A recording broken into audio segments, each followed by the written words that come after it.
3장 1절에 있는 언약의 사자라는 제목으로 하나님의 말씀을 증언하겠습니다. 오늘 본문의 언약의 사자는 그들이 구하는 바, 아는 바, 사모하는 바라고 1장에서 기록하고 있는 것처럼 그들은 누구를 구했습니까? 누구를 빨리 오실 것을 기도했습니까? 예수님, 언약의 사자가 빨리 왔으면 좋겠다고 구했고, 너희가 사모하는 바, 그들이 누구를 사모했다는 말을 하고 있습니까? 언약의 사자 예수님을 사모했다라고 기록하고 있습니다. 그러면 어느 시대에, 이 말라기는 어느 시대에 쓰여졌으며 어느 시대에 그들이 애타게 예수님을 기다리고 또 구했는지 하는 것을 이 말라기를 통해서 하나님이 말씀하고 있는데, 이 말라기라는 이 히브리어는, 말라키라는 이 히브리어는 내 사자, 나의 사자라는 의미를 가지고 있습니다. 그러니까 이들이 이 시대가 보통 430년 정도를 우리가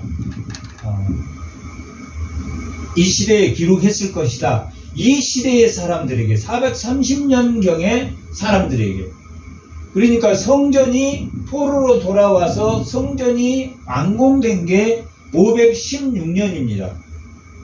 성전이 지어지는 게 538년부터 지어지다가 536년에 성전 지는 것이 멈춰졌다가 520년에 성전이 완공되었는데, 이 시대가 430년경이라면 성전을 짓고 완공된 후에 약 몇 년이 지난 겁니까?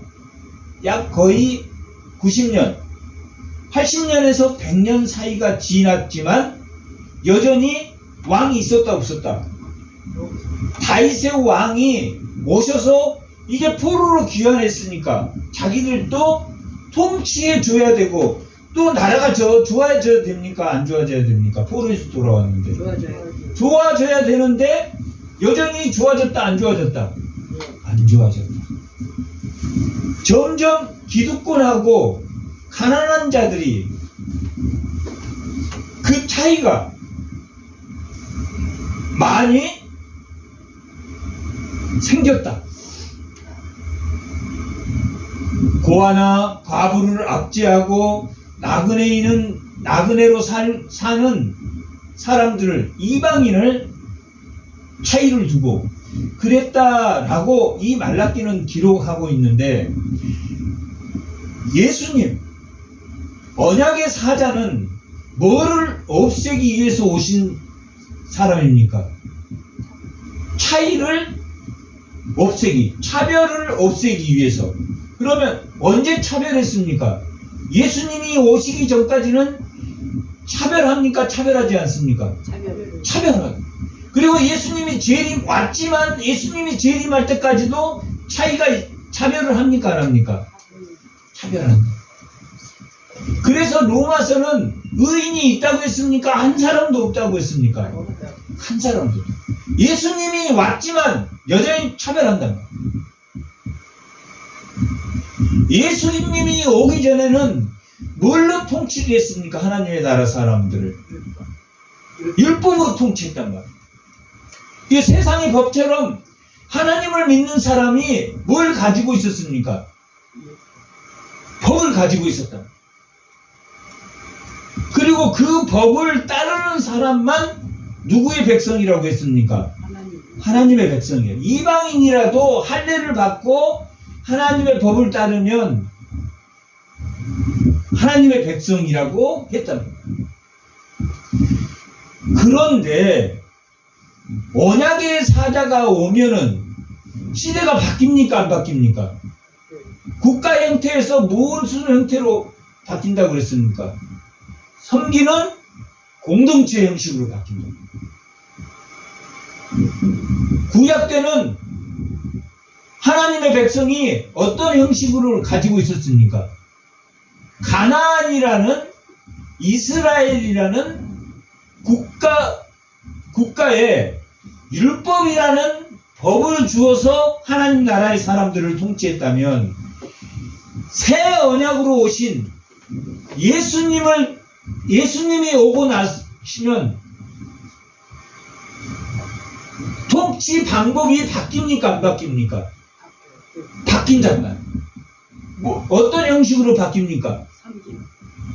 섬김의 공동체 형식으로 바뀐다. 그때는 구약 때는 나라의 형태로 있었고, 지금은 나라의 형태로 있는 게 아니라 각 나라에, 유럽에도 아시아에도 각 나라에도 누구를 섬기는 공동체로 모였습니까? 하나님을 공동체로. 그러면 율법은 여전히 존재합니까? 존재하지 않습니까? 존재해. 왜 율법은 그대로 존재합니까? 우리의 도덕적인 죄를 지었는지 안 지었는지, 내가 죄가 됐는지 안 됐는지는 뭘로 우리가 판단합니까? 하나님의 율법으로 판단한다면, 죄를 지었는지 안 지었는지 율법으로 판단해. 그러면 시대가 바뀌었단 말이야. 어떻게 시대로 바뀌었습니까? 그 율법을 피로 완성했습니까? 완성하지 않았습니까? 그 피로 완성한 그 언약의 피로 완성한 누구를 믿는 시대로 바뀌었습니까? 율법으로 통치하던 시대가 아니라 그 율법을 완성한 그 언약의 피, 그 율법의 피를 흘리시고 휘장 아무나 들어갈 수 없는 그 하나님을 만나는 그 법궤, 하나님을 어디서 하나님이 너희를 만나겠다고 했습니까? 언약궤 위에, 속죄서 위에 너희를 만나는 공간이 어디입니까? 언약궤 지성소에서 우리를 만나기로 했는데, 지성소에 대신 들어가서 대제사장만이 1년에 한 번씩 대속죄일로 하나님을 만났는데, 예수님이 언약의 피를 흘리고 자기 몸을 찢어서 십자가에 찢어서 죽으심으로 우리가 지성소 안에 들어갈 수 있게 됐습니까? 못 있게. 담대한 믿음으로 담대히 우리가 지성소 안에 들어갈 수 있도록 예수님이 언약의 피로 휘장을 찢으셨단 말이에요. 믿음의 방식이 바뀌었습니까? 안 바뀌었습니까? 율법을 지키면서 하나님을 믿었던 그 방식에서 그 율법을 완성하신 그 언약의 피를 흘리신 누구를 믿는 시대로 바뀌었습니까? 예수님이 이 땅에 오신 그것이 무슨 언약이라고 구약에서도 선지자들이 말하고 있습니까? 새 언약이라고. 새 언약의 시대가 바뀌었습니까? 안 바뀌었습니까? 나라의 형태의 법을 가진 우리나라에 법이 있습니까? 없습니까? 미국도 있습니까? 없습니까? 각 나라에 법이 있는 것처럼 하나 구약 때는 하나의 나라로 하나의 법을 주셨단 말이에요. 구약 때는. 그런데 새 언약은 그 율법을 완성하신 누구를 믿어요? 예수님을 믿는단 말이에요. 예수님을 믿었는데 예수님이 재림할 때까지는 믿음이 자라나는 단계이기 때문에 죄를 짓습니까? 안 짓습니까? 짓단 말이에요. 그러면 내가 죄를 지었는지 안 지었는지는 뭘로 보면서 우리가 성경, 율법을 보면서 내가 죄를 지었구나 라고 반드시 누구는 회개하는 사람입니까? 예수를 믿는 사람은 반드시 회개한단 말이에요. 그런데 예수를 믿는다고 하면서 회개하지 않고 고치지 않는 사람은 신약성경에서 화인 맞은 자라고 해요. 불도장을 찍으면 없어집니까? 안 없어집니까? 안 없어집니다. 예수를 믿었다면 없어져야 됩니까? 안 없어져야 됩니까? 회개함으로 인해서 없어진다. 하루에 7번이 아니라 70번이라도 용서하시니까 하나님이 방금 죄를 지었는데 내가 죄 지었구나 회개하면 하나님이 또 1분 후에 또 죄 지면 회개하면 하나님 용서합니까? 안 합니까? 하신다.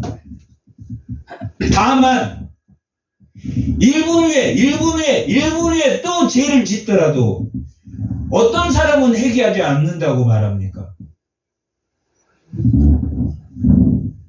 예수를 믿지 않는 사람은 회개하지 않는 게 특징이랍니다. 회개해야 돼. 회개는 두 가지가 있습니까? 두 가지가 있는데, 우리가 예수를 처음 믿었을 때, 예수님을 처음 믿었을 때, 단회적 회개.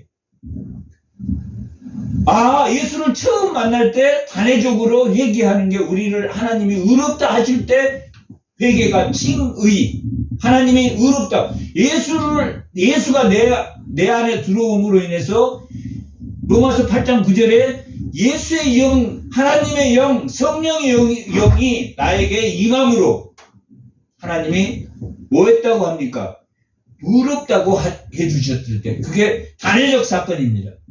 그 이후에 회개하는 것은 그 이후에 회개를 합니까? 안 합니까? 예수를 믿어서 하나님이 의롭게 됐지만 새로운 피조물이 되고 새 언약에 의한 새로운 공동체 안에 들어간 새로운 피조물이 되었지만 여전히 죄를 짓습니까? 안 짓습니까?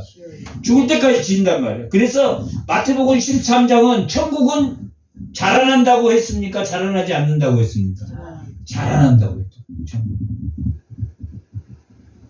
그래서 이 시대에 420년, 410년, 438년 고레스 칙령으로 그들이 돌아왔지만 1세기가 지났어. 430년. 1세기가 지났단 말이야. 에스라는 몇 년도에 왔습니까? 458년에 왔단 말이야. 그 다음에 느헤미야는 몇 년에 왔습니까? 445년에 왔단 말이야. 에스라나 느헤미야는 와서 뭐한 사람들입니까? 포로로 귀환해서 율법의 말씀을 다시 세우고 율법은 이런 것이라고 백성들에게 설교하고 이러한 죄는 너희들이 이방인과 결혼한 거 다시 다 무르고 다시 새롭게 이 율법 공동체를 이스라엘을 세워야 된다고 종교개혁을 한 사람입니까? 안 한 사람입니까? 한 사람. 종교개혁을 했다. 그게 벌써 70년 포로로 귀환해서 성전을 짓고 약 70년이 지났지만 에스라가 와서 종교개혁을 하고 느헤미야가 종교개혁을 하고 그 이스라엘 사회가 바뀌었다 안 바뀌었다? 종교개혁을 하고 일시적으로는 바뀌었지만 바뀌었다 안 바뀌었다? 안 바뀌었다. 이 말라기가 느헤미야가 가장 늦게 온 사람이란 말이에요. 444년, 445년 그 경에 느헤미야가 와서 종교개혁을 하고 13년 동안 종교개혁을 하고 돌아갔다가 다시 이스라엘에 도비아라는 사람이 성전 안에서 방을 만들고 착복하고 착취하는 것을 듣고 다시 돌아와서 종교개혁을 했다고 하니까 413년에서 430년경까지도 에스라나 느헤미야가 종교개혁을 했지만 여전히 그 사회가 바뀌었다 바뀌지 않았다? 바뀌지 않았다. 그래서 말라기를 통해서 하나님이 누구를 보내겠다? 나의 사자를 보내겠다.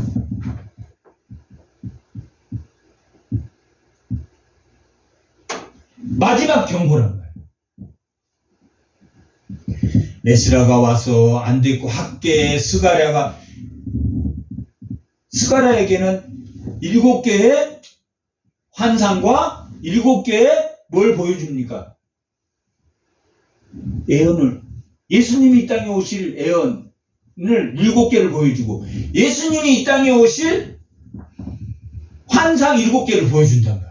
1장에서 6장까지 환상을 보여주고 7장에서 8장은 금식 기도에 대해서 너희들이 정말로 원하는 것이, 너희들이 금식하는 것이 하나님을 위해서 금식하는 거냐, 너희를 위해서 금식하는 거냐, 정말 구하는 것이 무엇냐라고 말한 뒤에 9장에서 마지막 장까지 7개의 예언은 예수님이 이 땅에 오실 걸 예언한다. 예수님이 이 땅에 오실 때 말 타고 오실 것이다. 그는 목자 같은 형태로 올 것이다. 예수님은 성전과 같은 형태로 올 것이다. 그렇게 말씀을 통해서 예수님이 올 것을 스가랴가 말하고 있다. 그런데 100년이 지난 530년, 510년 경에 이스라엘 백성에 그 같은 자가 왔습니까? 안 왔습니까? 여호수아 같은 자가 왔습니까? 안 왔습니까? 에레미야가 왔고 느헤미야가 왔지만 결국 예수님이 아직은 왔습니까? 안 왔습니까? 안 왔단 말이에요. 그러니까 100년이 지나고 그렇게 여호수아 같은 사람을 보내주고 환상, 스가랴를 통해서 환상도 보여주고 그렇게 했는데 왜 아직도 누가 안 오냐? 하나님의 사자가 왜 안 오냐? 말라기는 그 이름의 뜻이 뭡니까? 나의 사자라는 뜻이야. 나의 사자라는 뜻이야. 그래서 나의 언약의 사자를 보내겠다라고 하는 것이 무슨 서신서다?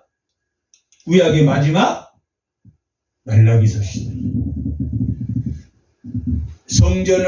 성전이 멈춰서 다시 성전 520년의 성경을 완공했지만 다윗의 자손으로 올 왕은 여전히 있었다 없었다? 다윗의 자손은 있었지만 유다 지파는 있었지만 존재했지만 왕으로 다윗과 같은 사람이 왕으로 오시죠. 여전히 어디에 속국이었다? 바사의 속국으로 있었단 말이에요. 그러니까 백성들이 100년이 지났는데 왜 아직까지 아무 반응이 없느냐? 내가 무슨 일이 있고 나서 아무 반응이 없어. 아무 반응. 그러면 어떤 생각이 들겠습니까? 정말 하나님은 계실까? 하나님은 정말 계실까? 그런 생각이 들 거란 말이야. 하나님은 정말 계실까? 그런 6가지의 질문을 던지고 있다. 제일 처음 질문이 뭐냐면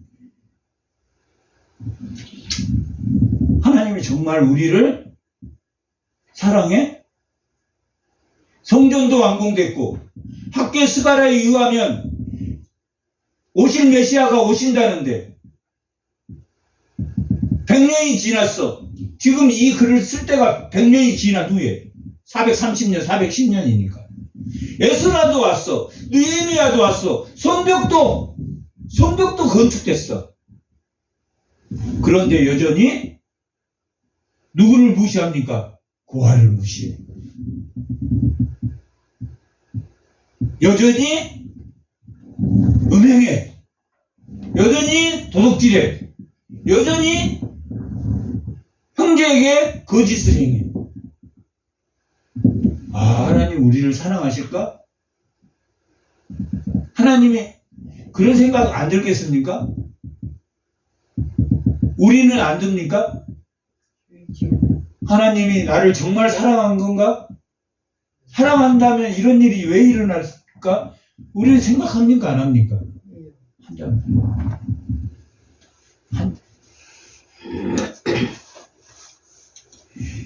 우리의 모습 속에는 항상 누가 읊조린다고 했습니까? 사단이 읊조려. 그 사단이 읊조리는 것을 기다리지 못해. 이스라엘 백성이 100년 동안 기다렸으니까, 많이 기다렸습니까? 안 기다렸습니까? 포로로 귀환한 이후에 100년이 지났어요. 538년에 돌아와서 430년경이니까 100년이 지났어. 여전히 바사의 속국이야. 우리는 일제치하에 36년간 있어도 그 치욕을 잊어버릴 수가 없다. 다시는 이 나라를 뺏기면 된다, 안 된다? 안 된다는 것을 알고 있는데, 이들은 100년이 지났는데도 여전히 아무런 변화가 없어. 다윗의 왕조가 다시 일어날 조짐도 없고, 사회는 더 부패해지고, 하나님이 우리를 사랑하신가? 거기에 대한 답은 하나님이 사랑은 예수와 야곱 중에 누구를 하나님이 사랑하셨습니까? 그 누가 선택한 겁니까? 야곱이 선택했습니까? 하나님이 선택하신 거예요. 하나님이 선택했다. 이스라엘 백성은 누가 선택한 백성입니까? 하나님이 선택한. 그들을 왜 선택했다고 하나님은 말합니까? 그들을 내가 너희를 선택한 것이 출애굽기 19장 6절 5절 6절에서는 뭐 때문에 너희를 예배하라. 제사장의 나라로 삼으려. 너희 이스라엘 백성 중에 누가 나오신다? 언약의 사자가 나올 것이다. 너희만 하나님을 믿는 사람이 아니라 너희 이스라엘 백성 중에 그 여자의 몸에서 누가 난다고 그랬습니까? 하나님의 자손이 날 것이다. 여자의 몸에서 하나님의 자손이 날 수 있습니까? 없습니까? 여자가 씨가 없습니까? 여자는 날 수 없는데, 여자의 몸에서, 유대인 여자의 몸에서 누가 오실 것이다. 제사장의 나라로 너희를 삼았다라고 기록하고 있습니다. 그래서 구약에 보면 어머님 이름이 쭉 나옵니까? 안 나옵니다. 누구의 아들, 누구의 아들, 누구의 아들. 왜 그렇습니까? 여자의 몸에서 오실 후손, 다윗의 자손의 후손이 다윗의 씨로 오실 후손이 오기 때문에 유다 지파의 몸으로 예수님이 멜기세덱의 반차로 오신다. 그래서 누구의 몸에서 태어났습니까? 요셉의 몸에서 태어났다. 마리아의 몸에서 태어났다. 요셉도 다윗 지파고, 누구도 다윗 지파입니까? 마리아도 다윗 지파다. 그 몸에서 예수님이 오셨다. 이 여호와의 사자는 반드시 예수님의 몸, 유다 지파에서 나는 예수님이 언약의 사자로 올 것이라고 말했다. 그러나 그 100년이 지났지만 왔다 안 왔다 올 기미를 안 오고, 점점 사회는 어떻게 변해갑니까? 악해합니다. 차이가 많아졌다, 차이가 없어졌다? 많아졌다. 예수님의 공동체를 만들어 놓고 각자 있는 돈을 다 모아서 공동체가 다 먹고 가난한 자나 못 사는 자나 다 공평히 먹을 수 있도록 집사 7을 두어서 다 나눠줬습니까? 나눠주지 않았습니까? 나눠줬다. 그게 섬김과 나눔의 공동체다. 섬김과 나눔의 공동체가 예수 공동체란 말이에요. 코이노니아 공동체. 그러나 구약 때는 국가의 형태로, 법의 형태로 있었고 여전히 봉건주의적 체제를 가지고 있었단 말이에요. 그래서 왕과 다윗 같은 왕은 이 나눔과 섬김을 실천한 왕이지만 그렇지 않는 왕들은 다 왕으로서 백성들을 하나의 뭘로 보았습니까? 아래 자기 종으로 생각했단 말이에요. 그래서 솔로몬 시대에 왕을 달라고 하는 이스라엘 백성들에게 너희가 왕을 주면 그 폐해에 대해서 이스라엘 백성에게 너희가 왕을 만들면 너희가 그들의 종이 되고 그들을 위해서 너희 노동력을 행사해야 되고 그렇게 했습니까? 안 했습니까? 그렇게 했단 말이에요. 고대는 어떻게 차별했습니까? 상정과 종으로 차별했다. 상정과 종으로 차별했어요. 그러면 이 봉건주의는 대부분 상정과 노예로 차별한단 말이에요. 가난한 자와 권력 있는 자와 권력 없는 자로 차별하는 게 봉건주의라고. 봉건주의가 무너졌습니까? 안 무너졌습니까? 소련, 유럽 모든의 왕과 신하의 관계가 다 무너졌단 말이에요. 지금 왕과 신하의 관계가 존재하지만 존재하는 나라가 지금도 있지만은 공화정이란 말이에요. 왕이란 존재가 있고 통치는 총리를 뽑아서 통치는 다른 사람이 왕이 하는 게 아니라 그런 형태로 있지만 왕과 신하라는 게 깨지면서 뭐가 생겼습니까?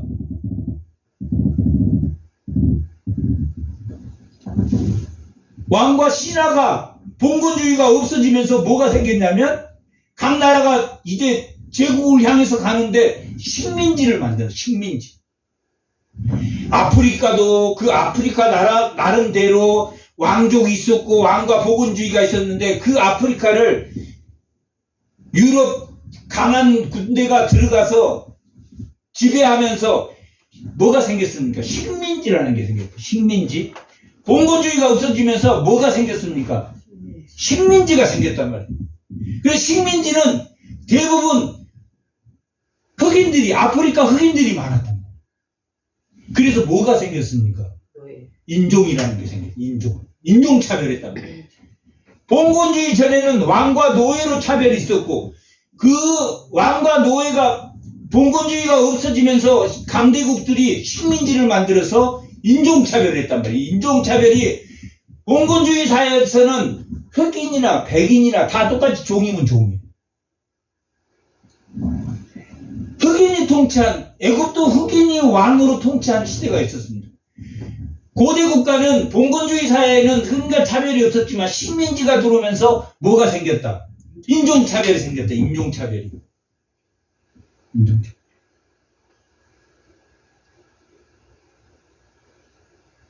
미국은 신대륙을 발견해갖고 인디안들을 싹 죽였단 말이에요.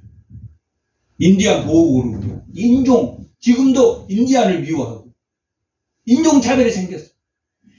인종차별이 없어졌습니까? 어느 정도는 지금 없어졌단 말이에요. 없어지면서 어떤 차별이 생기냐면 돈에 대한 차별이 생깁니다. 이념의 차별이 생겼단 말이에요. 그러니까 처음에는 봉건주의 차별이 있었고 두 번째는 인종의 차별이 있었고 인종의 차별이 끝나자 뭐가 생겼냐? 미국 독립전쟁이 끝나면서 노예가 해방되면서 노예전쟁이 끝난 다음에는 뭐가 생겼습니까? 이념이 생겼단 말이에요. 이념이 생겼어. 인류의 역사는 자본에 있다. 그래서 자본주의가 생긴 거예요. 그때. 아니다. 자본주의는 빈부의 격차가 너무 벌어져서 두 개의 사회로 나누기 때문에 공동으로 해야 된다. 그런 사회주의가 생긴 거예요.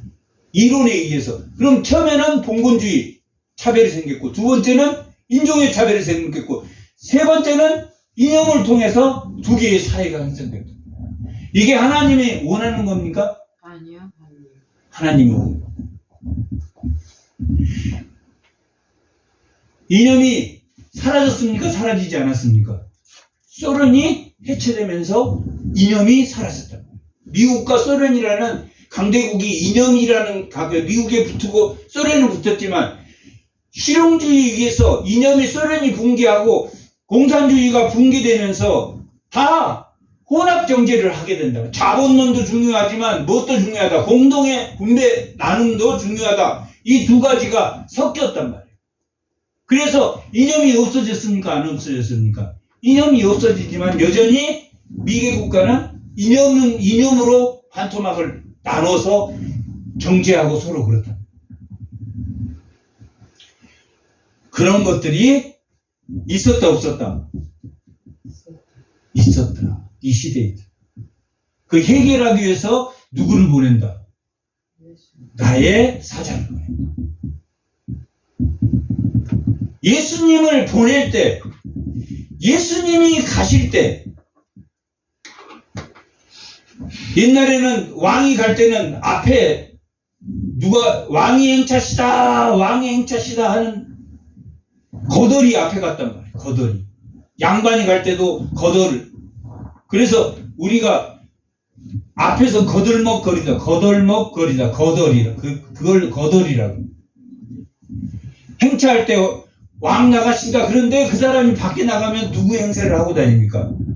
왕의 행세를 하고 거덜먹거린다고. 깃불도 없으면서 거덜먹거린다 하는 말이 그런 셈. 그런데 예수님이 누구로 오십니까? 왕으로 오십니까? 종으로 오십니까? 종으로 오시지만 유대의 왕으로 오셨단 말이에요. 그러니까 예수님을 존귀하게 하기 위해서 앞에 누구를 보냅니까? 요한. 세례 요한을 보냅니다. 세례 요한. 그 세례 요한이 누구다? 구약의 엘리야와 같은 사람.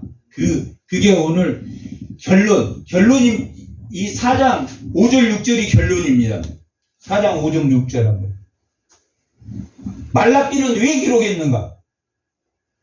다 같이 한번 읽어봅니다. 보라, 여호와의 크고 두려운 날이 이르기 전에 내가 선지자 엘리야를 너희에게 보내리니 그가 아버지의 마음을 자녀에게 돌이키게 하고 자녀들의 마음을 그들의 아버지에게로 돌이키게 하리라.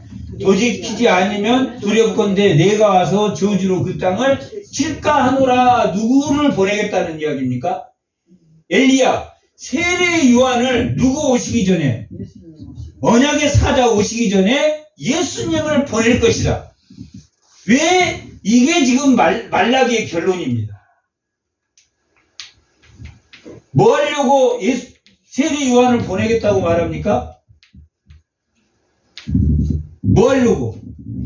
돌이키게 하려고. 그들의 마음을 돌이키게 하려고. 그러면 구약에 있었던 선지자들은 뭐 하려고 하나님이 그 선지자들을 보냈습니까? 그렇게 무시를 당하고 무시를 당하면서도 왜 하나님은 끊임없이 선지자를 보냈습니까? 나의 사자를 왜 보냈습니까? 말라기가 말하는 마지막에 오는 예수님의 선지자는 누구였습니까? 세례 요한이었단 말이에요. 그러면 그 전에 있었던 에레미야나 에스겔이나 미가나 나홈이나 스바냐나 스가랴나 요나나 요엘이나 이런 사람들은 하나님의 사자입니까? 사자 아닙니까? 하나님의 사자. 예수님이 오기 전 마지막 사자를 누구로 보내시겠단 말이에요? 엘리야와 같은 그 선지자를 누구를 보내겠다는 이야기입니까? 세례 요한. 그래서 세례 요한은 나는 흥하고 예수님은 세해야 된다고 했습니까? 나는 세하고 예수님은 흥하다고 했습니까? 나는 쇠하고 나는 거덜이니까 예수님이 오는 소리, 외치는 소리란 말이에요. 소리는 나간 다음에 없어집니까? 안 없어집니까? 없어져. 나는 외치는 자의 소리, 나는 쇠하고 없어질 사람이야. 거덜이야, 거덜. 마지막 선지자로 보낸 게 누구다? 세례 요한이다. 그 전에 있었던 선지자도 다 하나님의 사자가 아니다. 하나님의 사자. 나의 사자라는 의미는 그분이 오실, 언약의 사자가 오실, 성전에 임하실, 성전으로 임하실, 예수님이 3일 만에 헤롯 성전을 무너뜨리고 3일 만에 지은다. 성전에 임하실, 새로운 시대의 성전으로 임하실 그분이 오실 것이다. 그러기 전에 누구를 보낼 것이다? 세례 요한. 그래서 세례 요한은 천국이 가까이 왔다. 너희가 뭐 하라고 말했습니까? 회개하라고 말했다. 천국이 가까웠으니까 회개하라. 예수님도 이 땅에 오셔가지고 천국이 가까웠으니까 회개하라. 똑같은 말을 했습니까? 안 했습니까? 똑같은 말을 했는데 무슨 차이가 있습니까? 세례 요한은 무슨 세례를 줬습니까? 물로 정결의식만 했단 말이에요. 누구를 알아보도록, 예수님이 오면 알아보도록, 왜 거룩한 깨끗해야지 예수님인지 아닌지를 알아봅니까? 정결의식을 했단 말이에요. 정결의식. 새로운 시대가 열릴 것을 한 구약에 했던 그 정결의식을 했단 말이에요. 마지막 선지자로서의 정결의식을 했단 말이에요. 그러나 세례 요한이 오실 그분은 무엇과 뭘로 세례를 베푼다고 했습니까? 물과 성령으로. 우리를 성결하게 하시는 분이다. 물로 정결하게 하시고 그의 성령으로 우리를 성결하게 하신다. 예수님은 십자가에 죽으셔서 우리에게 뭘 보내주셨습니까? 성령을 보내주셨습니다. 시대가 바뀌었습니까? 바뀌지 않았습니까? 시대가 바뀌었다. 구약의 시대에서 신약의 백성의 시대로 예수님이 오실 때 세례 요한을 보내겠다라고 말하고 있다. 그 본문이 오늘 1절에서 6절까지의 본문입니다.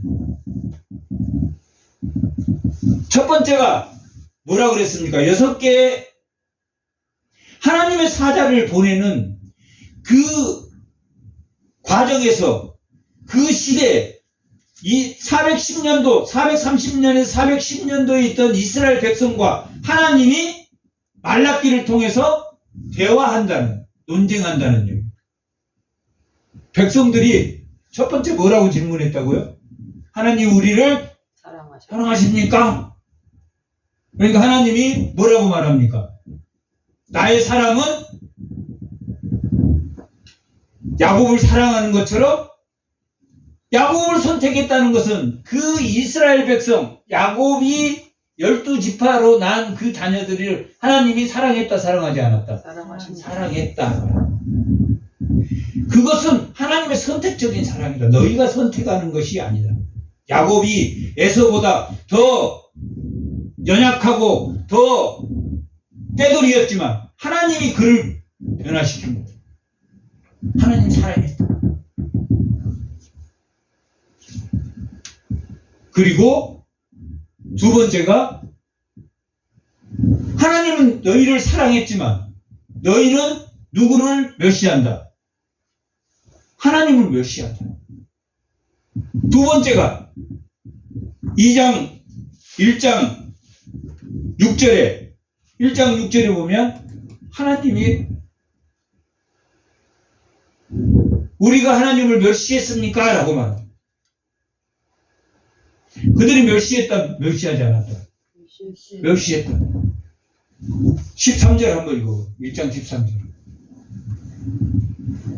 다 같이 한번.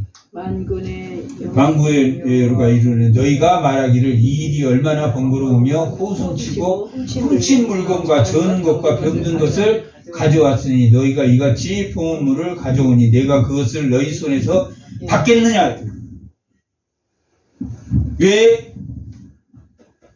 복권 당첨된 돈도 교회가 안 받는 이유가 뭐 때문에 안 받는다. 불로소득은 안 받는다. 노력해가지고 노력 수고로 얻어진 것만 받는다 교회가.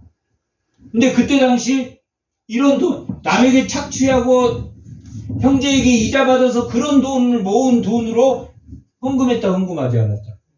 헌금했다. 그 좋은 소도 좋은 건 놔두고 거기서 비실비실한 걸 갖다가 했다 안 했다? 했다. 멸시했습니까 안 했습니까? 오직하면 하나님이 뭐라고 말하냐면 8절 1장 8절 만군의 여호와가 이르노니 너희 눈문 희생전을 바치는 것이 어찌 악하지 아니하며 저는 것 병든 것을 드리는 것이 어찌 악하지 아니하냐. 이제 그것을 너희 누구에게 갖다 줘보라고. 총독에게 한번 갖다 줘봐. 총독에게 갖다 줄 것은 어떻게 줍니까? 좋은 거 골라서 갖다 주면서 하나님만 갖다 준 것은 약간 상한 거 이런 거 모습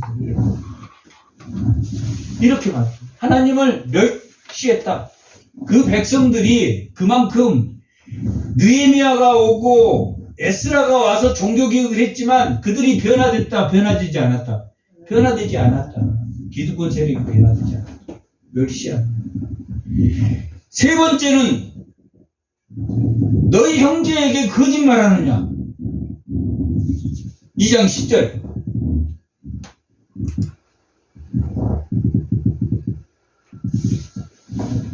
여전히 거짓이 납니다. 거짓이 납니다. 그리고 오늘 네 번째가 뭐냐면 오늘 내 사자를 보내겠다. 왜 보내냐면 하나님을 괴롭게 하니까. 이방 여인과 결혼하고 형제를 속이고 세 번째 또 거짓 제물을 좋은 제물이 아닌 거짓 제물을 하나님께 바치고 예배를 드리고 하니까 하나님이 이제는 누가 오실 때가 됐다. 2장 17절에서 오늘 3장 6절까지의 내용이 네 번째입니다. 왜 나를 괴롭게 하느냐? 괴롭게 했습니까? 안 했습니까? 예배를 허투루 드리고 형제를 속이고 이방 여인과 결혼하고 에스라 때도 이방 여인과 결혼한 거에 대해서 느헤미야 때도 이방 여인과 결혼한 거에 대해서 다른 우상을 섬기게 되는 거에 대해서 지적하고 그 종교 개혁을 했지만 여전히 바뀌었다 바뀌지 않았다. 바뀌지 않았다. 그래서 네 번째가 왜 나를 괴롭히느냐. 왜 괴롭히느냐. 오늘 본문이 왜 나를 괴롭게 하느냐.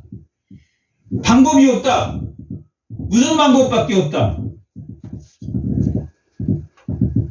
언약의 사제를 보내는 방법밖에 없어. 그들이 안 변하니까. 뭐 하라고 언약의 사제를 보내겠다는 이야기입니까? 그들을 버리겠다고 하나님. 언약은 그들을 나는 너의 아버지가 되고 너는 내 자식이 되는 것이 언약의 내용이니까. 그 언약을 지키기 위해서 누구를 보내겠다? 언약의 사제를 보냅니다. 하나님은 한 번 선택한 사람은 버립니까? 버리지 않으십니까? 절대 버리지 않는다. 그 선택적 사랑 때문에 하나님이 누구를 보내겠다고 지금 말할게요.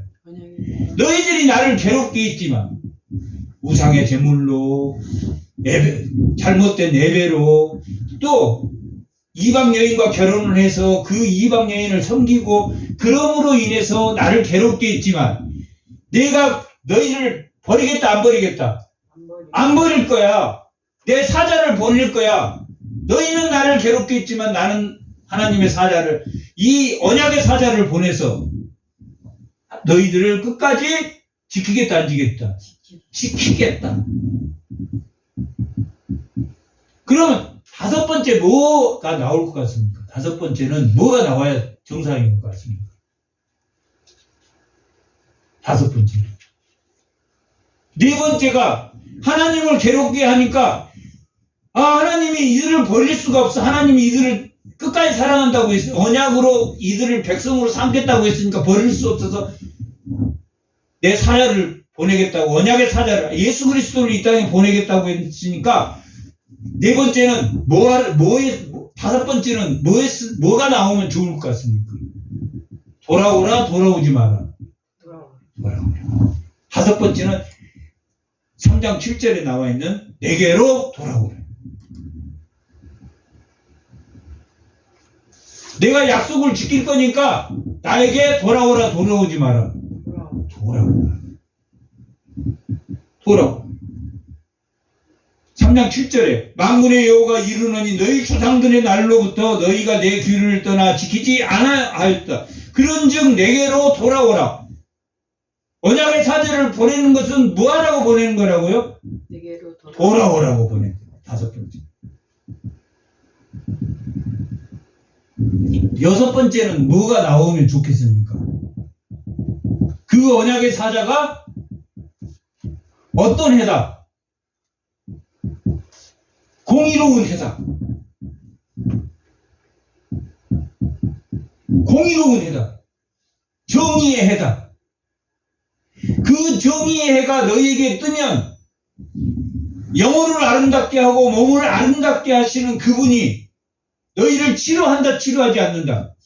치료하면 송아지가 우리의 딱 가둬놓은 그 우리에서 푸른 초장에 송아지를 풀어놓으면 송아지가 뛰겠습니까? 안 뛰겠습니까? 예. 자유롭게 뛴단 말이야. 벌쩍벌쩍 뛴단 말이야. 뭐가 뜨면? 언약의 사자, 공의로운 해가 뜨면. 네 번째는, 오늘 지금 본문인 네 번째는 괴롭게 하는 그들에게 하나님은 그들을 버리지 않고 누구를 보내겠다? 언약의 사자를 보내겠다. 그래서 다섯 번째, 너희가 돌아와라. 그리고 여섯 번째, 돌아온 자들은 뭐가 뜰 것이다?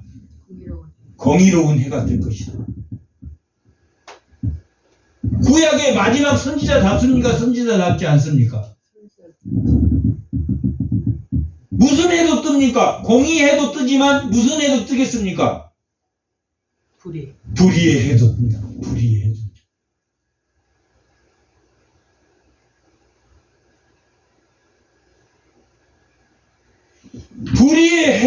불의한 자가 그 해를 보면 어떻게 되어버립니까? 그 어둠이기 때문에.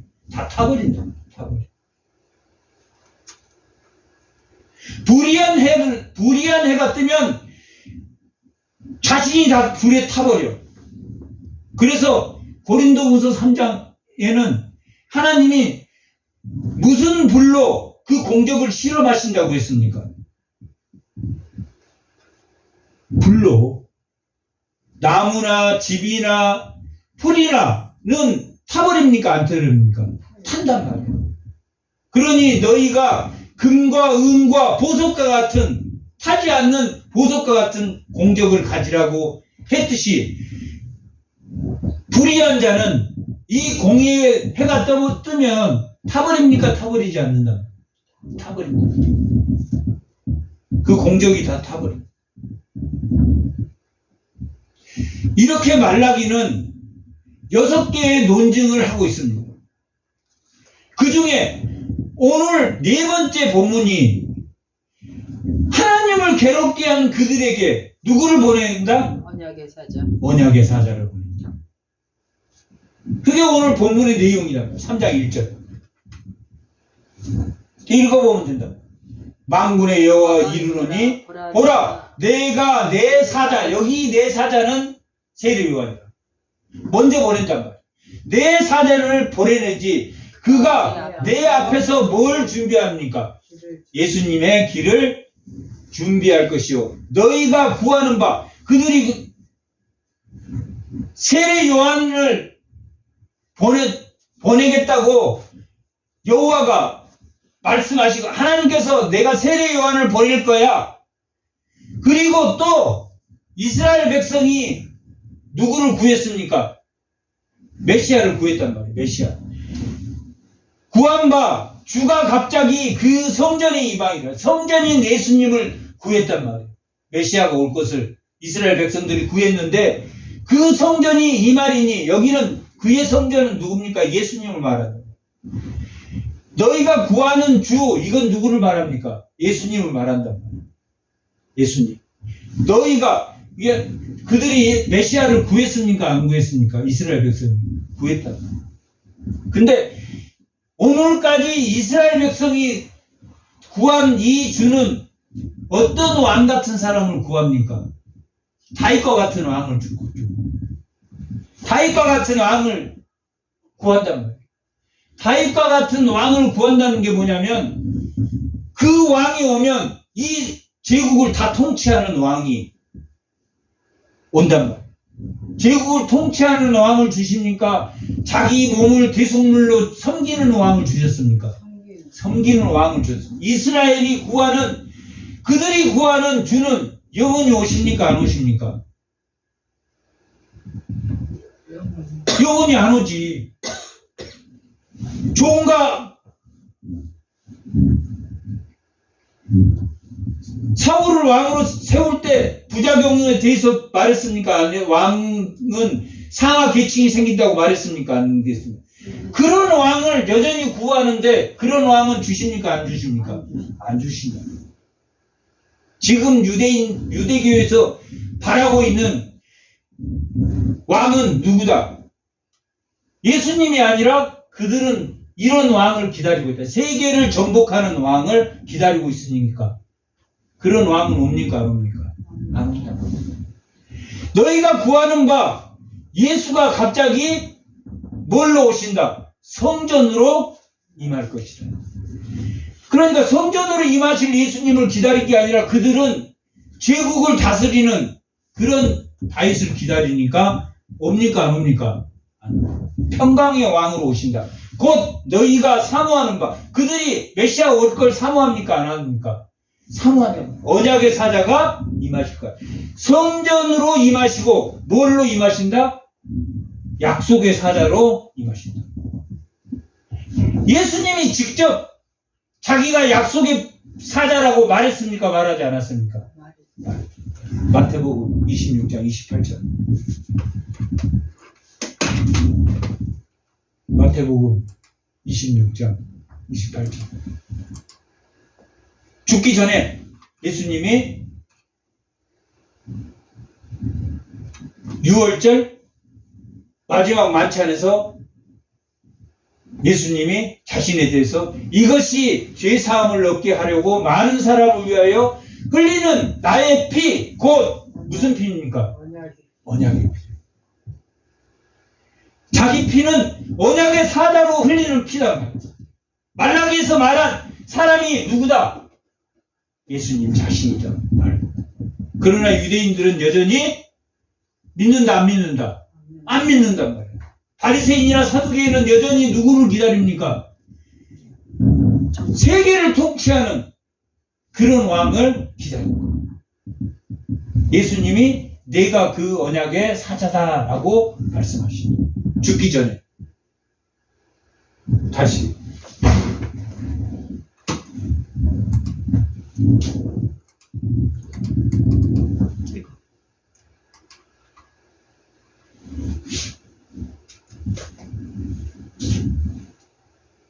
견뎌내고.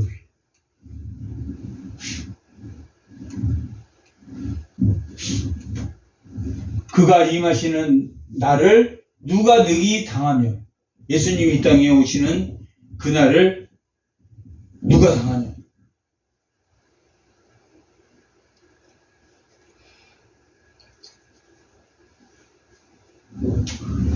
그가 임하시는 날이 어떤 날입니까? 1절하고 같이 봐.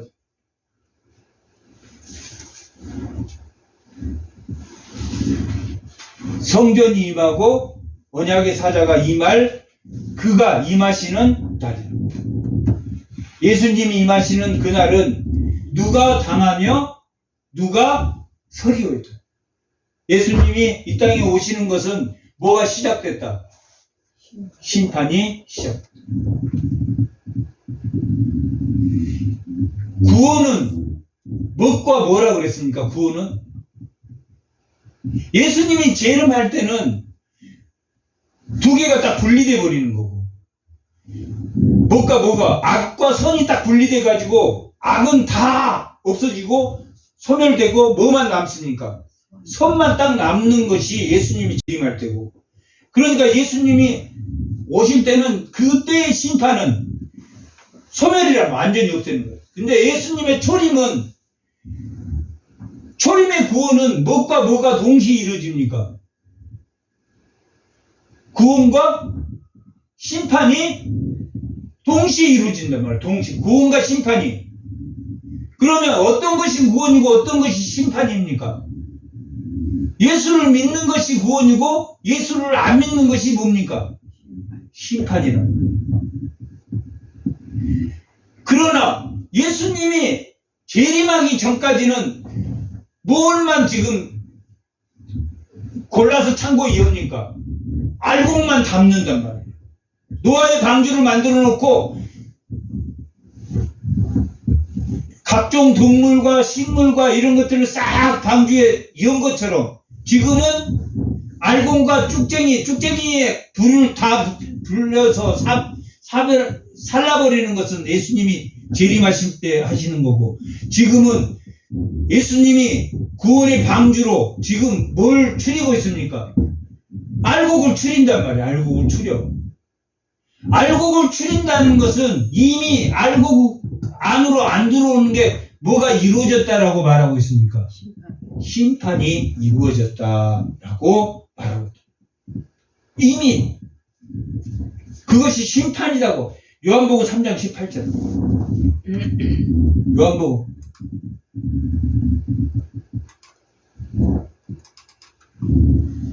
3장 18절. 다 같이 한번. 그를 믿는 자는 심판을 받지 않을 것이요 믿지 아니하는 자는 하나님의 독생자의 이름을 믿지 않음으로 벌써 심판을 받고 있는 것이다. 하나님 안 믿는다는 것은 방주에 아직 죽지는 않았어. 심판을 받지는 않았지만 이미 그것이 뭐다? 방주에 타지 않는 것이, 예수의 방주 안에 들어오지 않는 것이 심판이다. 그 누구 입장, 우리 입장에서 말하는 것입니까? 하나님 입장에서 말하는 거? 하나님 입장에서. 우리는 그렇게 말하면 됩니까? 안 됩니까? 안 돼요. 언제 그들이 방주에 탈지 모른단 말이에요, 우리는. 하나님은 아시지만. 그리고 방주에 안 탄 사람 중에 영원히 그 방주에 타지 않는 사람은, 예수 방주에 타지 않는 사람은 결국 다 죽쟁이로 돼서 다 불에 탑니까? 안 탑니까? 탄단 말이에요.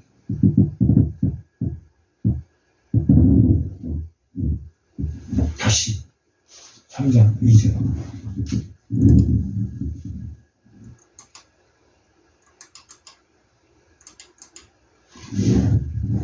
그가 임하는 날 누가 상하리요? 그가 나타나는 때 누가 서리요? 예수님이 나타나서 심판의 방주, 그 십자가에 죽으신 그 섬김의 공동체 안에 들어오지 않으면 결국은 벗어날 사람이 있다 없다? 없다.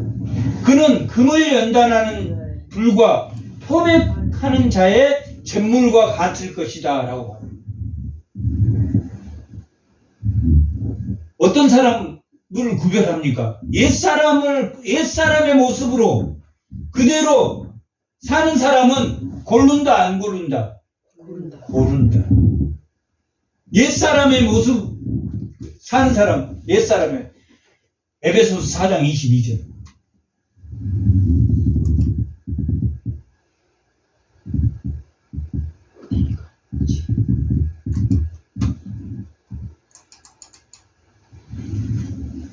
모든 4장 22절. 그리고 너희는 유혹의 욕심을 따라 썩어져가는 구습을 따르는 옛사람을 벗어버리고 오직 너희의 심령을 새롭게 하여 하나님을 따라 의와 진리의 거룩함으로 지으심을 받은 새 사람을 뭘 벗어버려야 됩니까? 썩어져가는 구습을 벗어버리는. 썩어져가는 구습이라는 게 뭡니까? 자기 개동처럼. 그것을 뭐라고 말합니까? 자율이라고. 자기의 법. 자기의 법. 그 다음에 다른 사람 말을 들어. 다른 사람. 그걸 뭐라고 말합니까? 타율이라고. 다른 사람의 법. 그런데 어떤 법을 쫓아야 됩니까? 우리는 신율을 쫓아야 됩니다. 하나님의 법. 여전히 옛사람의 모습으로 그대로 사는 것은 맞다, 틀리다. 틀리다. 옛사람의 모습이라는 게 뭡니까? 이 말라기에서 말하는 저는 거, 병든 거, 돈 안 되는 거, 그런 옛사람의 모습을 벗어버리는 것이죠. 그것이 다시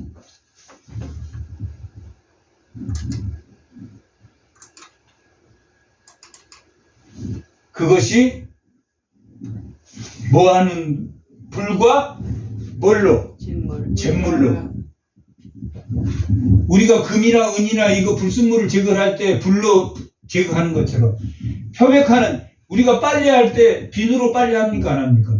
비누로 빨래하는 것처럼 깨끗하게 잿물과 불로 우리를 연단하는 것이다. 그 연단하는 것이 무엇이다? 그 연단하는 것이 나를 깨끗하게 하려고 하는 것이다. 더럽게 하려고 하는 것이다. 깨끗하게 하려고 하는 것이다. 누가 오시면? 언약의 사자가 오시면.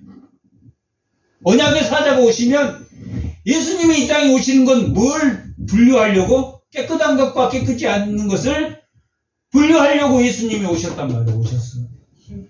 심판하시겠다. 그가 은을 연단하여 깨끗이 하게 하는 자, 은을 연단하여 깨끗이 하는 자 같이 앉아서 네 자손을 깨끗하게 하겠다는 거예요. 그러니까 예수를 믿는 새 사람이 되는 것은 깨끗한 행동을 하는 것이다. 깨끗한 행동을 하지 않는 것이다. 깨끗한. 여전히 깨끗한 행동을 안 하면서 나 예수 믿고 산다. 나 예수 성도다. 그렇게 말을 하면 됩니까? 안 됩니까? 안 된다는 거예요. 그러니까 당연한 것을 당연한 것으로 받아들이기에, 예수를 믿는 것은 당연한 것을 당연한 것으로 받아들이게 하기 위한 것이다.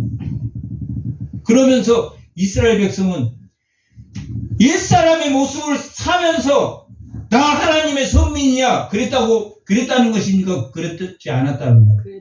그랬다는 거예요. 예수를 믿는다는 것은 자기의 모습을 바꾸는 거란 말이에요. 그러면 그렇게 비본래적인 당연하지 않는 것을 뭘 통해서 없애준다고 말합니까? 잿물과 불로 연단하여서 깨끗하게 해준단 말이에요. 누구를 믿는다는 것은?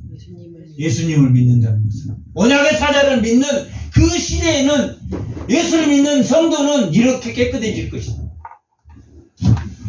그러면 그들이 드리는 제물이 저는 것, 하나님 안 받겠다고 했으니까 받겠다고, 그들의 제물을 안 받겠다고 하는 그 제물을, 예수님이 오실 때 드리는 제물은 공의로운 제물이기 때문에 하나님이 받는다 안 받는다? 하나님이 받기 싫어서 안 받는 게 아니라 더러운 제물이어서 안 받았다. 마음에도 없는, 진심으로 드리지 않고 마음에도 없는 그런 제물을 드렸기 때문에 하나님 안 받지만, 예수 그리스도가 와서 예수를 믿는 성도로서 드리면 받겠다 안 받겠다? 제물을 받는 것이다. 그게 예수님이 오신 후에 드리는 제물을 무슨 제물? 공의로운 제물. 의로운 새 사람으로 드리는 그때 유다와 예루살렘의 봉헌물이 옛날과 고대와 같이 나 하나님께 기쁨이 되리라. 그 이전에 아벨의 제사를 하나님 받았습니까? 안 받았습니까? 받았단 말이에요. 노아의 제물을 받았습니까? 안 받았습니까? 받았단 말이에요. 아브라함의 제물을 받았습니까? 안 받았습니까? 받았단 말이에요. 그 전에도 믿는 자들이 있었다 없었다? 있었다. 그게 히브리서 11장에 나온 믿음의 장에 나와 있는 믿음의 조상들이 있었다. 그들이 바치는 것처럼 그들의 봉헌물도 어떤 봉헌물이다? 공의로운 봉헌물. 그러니까 구약 때도 공의로운 봉헌물이 있었습니까? 없었습니까? 있었단 말이에요. 진심으로 바친 사람이. 그 사람들도 누구를 믿는 마음으로 드렸던 제물입니까? 메시아를 믿는 마음으로 드렸단 말이에요. 구약 때도 언제부터 예수님이 이 땅에 오실 거라고 예언되어 있습니까? 창세기 3장 몇 절이 나와 있습니까? 타락한 이후에 3장 15절에 여인의 후손으로 올 신 예수님을 예표한단 말이에요. 그러니까 언제부터 있었습니까? 가인과 아벨이 태어나기 전에부터 이미 그 예수님이 이 땅에 오실 것을. 그래서 아벨은 그 언약의 사자가 믿는 마음으로 드렸단 말이에요. 그러니까 진심으로 드렸습니까? 안 드렸습니까? 진심으로, 마음으로 드렸단 말이에요. 근데 가인은 하나님 받지 않자 그 얼굴색이 변했다고 했습니까? 안 변했다고? 변했다고. 가인은 드릴 때부터 언약의 여자의 후손으로 올 씨를 바라보면서 드리지 않았다. 그러니까 과거 옛날과 고대에도 하나님이 기쁨이 되는 제물이 있었다 없었다? 있었다. 내가 심판하려니와 이 심판은 2장 마지막 절 2장 마지막 17절 2장 17절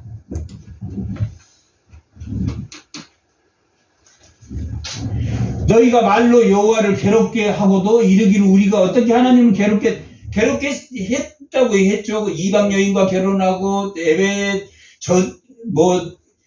잘못된 재물을 드리고 하나님을 괴롭게 했다. 그래서 너희가 말하기를 모든 악을 행한 자는 여호와의 눈에 좋게 보이며 그에게 그 사람들이 뭐냐면 악을 행한 사람이 더 잘 된다, 잘 안 된다. 더 잘 되더라. 그런데 하나님의 정의가 없는 거 아니냐라고 말했다. 하나님의 정의가 없는 거라고 말했는데 이 하나님의 정의라는 2장 하나님의 정의라는 그 단어가 미슈파트라는 정의를 말합니다. 정의는 하나님은 무엇과 무엇이 체데카 공의와 정의란 말이에요. 체데카 공의는 뭐냐면 그 사람이 죄를 지었는데 무엇 때문에 지었는가 긍휼히 여기는 마음으로 그 죄를 판단하는 걸 공의고, 정의는 가난한 사람이나 높은 사람이나 고아나 가분할 것 없이 그 죄를 정확하게 잣대를 재서 하는 것을 정의라고 하는 거예요. 하나님은 정의가 있다 없다? 있다. 왜 그걸 말하면 여기서 정의가 정의의 하나님 어디 계시냐라고 말했단 말이에요. 잘 되는 악을 행한 놈들이 잘 되거든. 그래서 3장 5절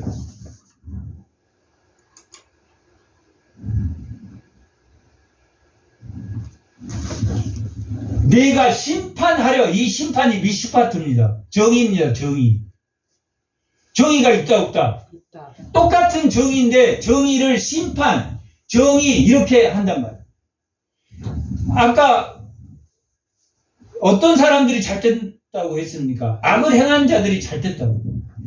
그것을 정의, 내가 미슈파트 정의를 행하리니 너희에게 임할 것이다. 어떤 사람?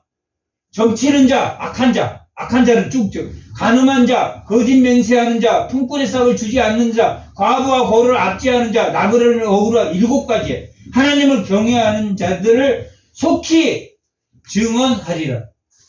심판, 할 것을 증언했단 말이에요. 정입니까? 아닙니까? 정이에요. 정이란 말이에요. 누가 오면은 사자. 언약의 사자가 오면 정의하래요. 왜?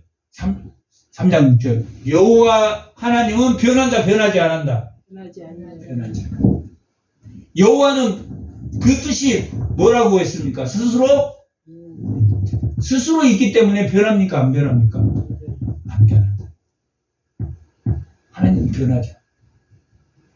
우리는 누구를 믿어야 됩니까? 변하지 않는 하나님을 믿어요. 정의가 있습니까? 없습니까? 정의가 없습니다. 악한 자는 악하, 점치는 자, 과부를 압제하는 자, 나그네를 무시하는 자, 형제에게 거짓되는 자, 이 7개의 악한 자들을 하나님이 처벌하신다, 처벌하신다, 심판한다, 심판하지 않는다. 심판한다. 하나님이 왜 하나님을 괴롭게 하느냐? 정의의 하나님이 없다고 하는 너희에게 정의의 사자 예수 그리스도가 이 땅에 오신다, 안 오신다? 오신다. 오신다. 우리는 그 사실을 압니까, 모릅니까? 알고 있어요. 예수님이 2000년 전에 왔지만 이때 사람들은 예수님이 400년 후에 오실 걸 알았습니까? 몰랐습니까? 몰랐죠. 예수님이 오실. 400년 후에 진짜 언약의 사자. 우리는 아니니까 이걸 지금 구약을 들여서 다 설명을 하지만 이때 사람들은 예수님이 아직 안 오셨으니까 만약에 예수님이 안 오셨다면 구약의 사람들은 얼마나 억울하겠습니까? 그러나 하나님이 약속을 지키셨습니까? 안 지켰습니까? 지켰다. 그래서 우리가 구약을 설명할 수 있죠. 근데 이때 사람들은 아직 예수님이 안 왔으니까 몰랐다, 알았다. 몰랐다. 그러지만 믿는 사람이 있었다, 없었다? 믿는 사람이 있었다. 그것을 믿도록 누구를 보내셨다? 언약의 사자. 언약의 사자를 보내고. 언약의 사자를 보내기 전에 하나님의 말라기, 나의 사자는 많은 선지자를 통해서 역사했다, 역사하지 않았다. 예수님이 올 거라고 선지자들이 계속 말한 것이 하나님의 사자, 나의 사자, 말라기라는 거예요. 그 선지자, 마지막 선지자로 오신 분이 누구다? 세례 요한이다. 세례 요한을 보내셔서 언약의 사자가 올 길을 준비하겠다라는 것이 말라기 전체의 내용입니다. 그것을 우리가 증명하고 우리 눈으로 목격하는 것을 그 말씀을 우리는 오늘 펼쳐보고 있다. 예수님이 이 땅에 오신 후에 예수를 믿는 축복받는 성도가 누굽니까? 우리라. 그 축복받는 주의 성도가 다 되시기 바랍니다. 잠깐 기도하겠습니다.